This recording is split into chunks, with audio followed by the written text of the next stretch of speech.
വേറെ എന്തെങ്കിലും? ആ ശരി, എടുത്തു വെച്ചേക്കാം. ഓ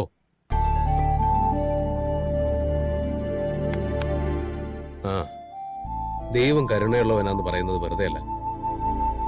സൊസൈറ്റിയിലെ ചിട്ടി പിടിച്ചു കഴിഞ്ഞാൽ ഞാൻ രക്ഷപ്പെട്ടു.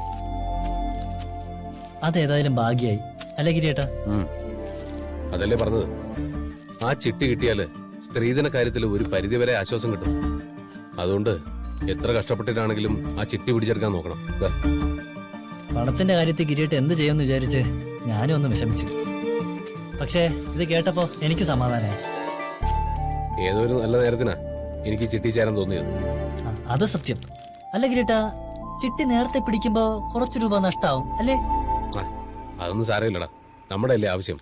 അപ്പൊ നമ്മൾ ആ നഷ്ടം സഹിച്ചേ പറ്റൂ.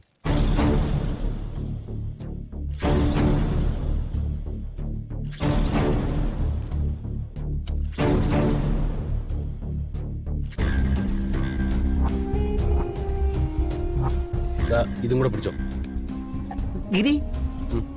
ആ മണിയേട്ടനോ? ഇതെവിടെ പോയതാ? കരുവാ. ചന്തയിലൊന്ന് പോണം. അല്ല ഗിരി, കല്യാണത്തിന്റെ ഒരുക്കങ്ങളൊക്കെ ഏതുവരെയായി? ഒന്നും തുടങ്ങിയിട്ടൊന്നുമില്ല. ചെക്കൻ വന്ന് പെണ്ണ് കണ്ട് പോയല്ലോ. ഇനി ഓരോന്നോരോന്നായിട്ട് വേണം തുടങ്ങാൻ. ചെക്കന്റെ വീട്ടുകാർ ഇത്തിരി കനത്ത രീതിയിലുള്ള സ്ത്രീധനമാണ് ചോദിച്ചതെന്ന് അവിടെ മുതലാളി പറയണത് കേട്ടു. 25 പവനും 10 ലക്ഷവും, അങ്ങനെ എന്തൊക്കെയോ. അതൊക്കെ ശരി തന്നെ. അയ്യോ, അപ്പൊ നീ പെടൂല ഗിരി. അല്ല, ഇതിനു വേണ്ടിയുള്ള പണം നിന്റെ ഉണ്ടോ? അങ്ങനെ ചോദിച്ചാ ഇല്ല. അപ്പൊ നിന്നെ സഹായിക്കാൻ ആരുമില്ല.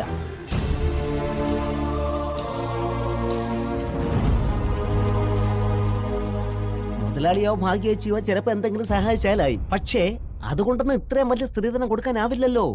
അപ്പൊ പിന്നെ നീ എന്ത് ചെയ്യും? ചില മാർഗങ്ങളൊക്കെ ആലോചിച്ചിട്ടുണ്ട്. പക്ഷെ അതൊക്കെ ശരിയായി പറഞ്ഞു. അങ്ങനെ ചിന്തിച്ചിരിക്കാൻ പറ്റിയ നേരാണോ അത്? 2 മാസത്തിനുള്ളിൽ കല്യാണം നടത്തണമല്ലേ ചെക്കന്റെ ആവശ്യം?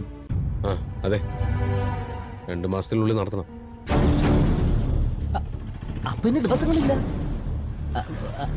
അതെ, ഇനി പുതിയ ഓരോ മാർഗങ്ങൾ കണ്ടെത്തുന്നതിനേക്കാൾ നല്ലത് കൺമുന്നിലുള്ള മാർഗത്തിലൂടെ പോകുന്നതല്ലേ? മനസ്സിലായില്ല. കയ്യിൽ വെണ്ണം വെച്ചിട്ടാണ് നീ നെയ്ക്ക് അലയണത്. മണിയേട്ടൻ കാര്യം തെളിച്ചു പറ. എടാ ഗിരി, നീ കട പണയം വെക്ക്. ഇത് പണയം വെച്ചാ നീ ആവശ്യപ്പെടുന്ന പണം കിട്ടും.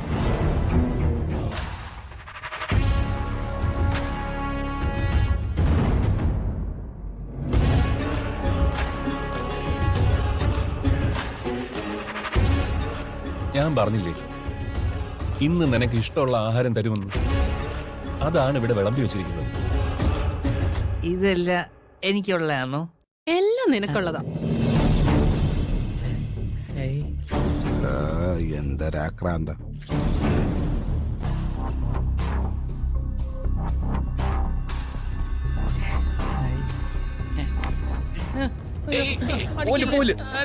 അടിക്കില്ല, നീ അടങ്ങിയിരിക്കുക. ഒന്നും ചെയ്യില്ല. നീ എന്തിനാ ഇത് പെടുത്തത്? ഇത് ഇവിടെ ഇരിക്കുന്ന വക്കീലെങ്കിലും കണ്ട കുഴപ്പമാവുമല്ലോ എന്ന് കരുതി മാറ്റി വെക്കാൻ വേണ്ടി എടുത്തതാ. നീ ഇത് എവിടെയെങ്കിലും കൊണ്ടുവയ്ക്ക്.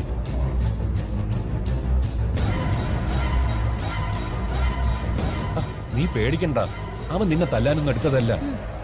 നീ ഇവിടെ ഇരിക്കെ. ഇന്ന് നിന്നെ ഇവിടെ ആരും തല്ലില്ല. ഇന്ന് നിന്റെ വക്കീൽ സാർ വരുന്ന ദിവസമല്ലേ?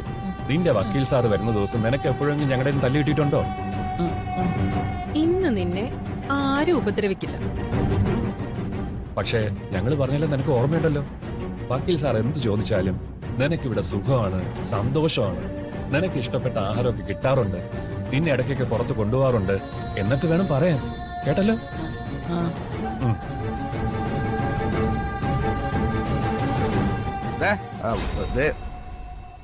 ഞങ്ങള് പറയുന്ന പോലെ കേട്ടാ എന്നും നിനക്ക് ഇതുപോലെ കോഴിക്കാല് കിട്ടും. കേട്ടോ? കേട്ട പിന്നെ ഇല്ലെങ്കിൽ അറിയാലോ, വടിയാനെടുക്കും. ഇല്ല ഇല്ല, ഇപ്പൊ എടുക്കുന്നില്ല കേട്ടാ. ഇവനിങ്ങനെ ഓരോന്നും പറഞ്ഞ് പേടിപ്പിക്കല്ലേ. ഞാൻ ഇതൊക്കെ എടുത്ത് കഴിച്ചോട്ടെ? കഴിക്കാം. ഇപ്പൊ വക്കീൽ സാർ വരും. സാറ് വന്നിട്ട് ഒരുമിച്ചിരുന്ന് കഴിക്കാം. എന്താ?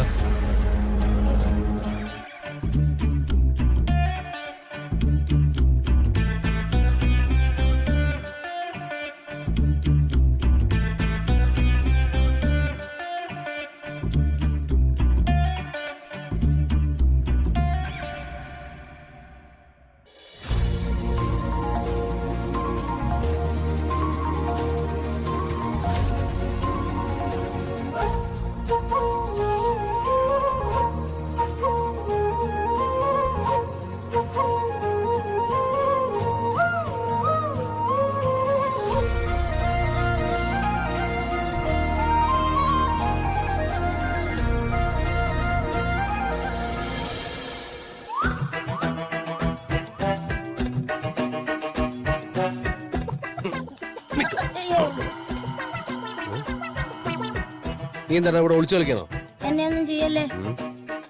രത്ന ടീച്ചറിന്റെ അടുത്ത് ഇഷ്ടമാണെന്ന് വീണ്ടും പറഞ്ഞോ? ഇല്ല. ഉറപ്പാണോ? ഉറപ്പ്. സത്യം?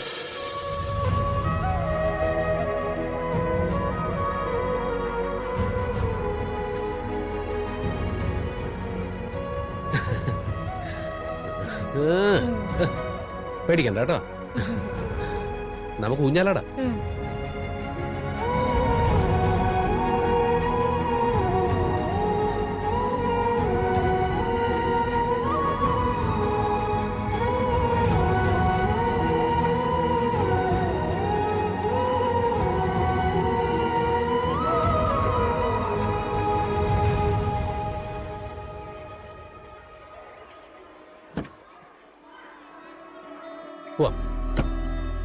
ആരായിരുന്നു ആ കുട്ടി?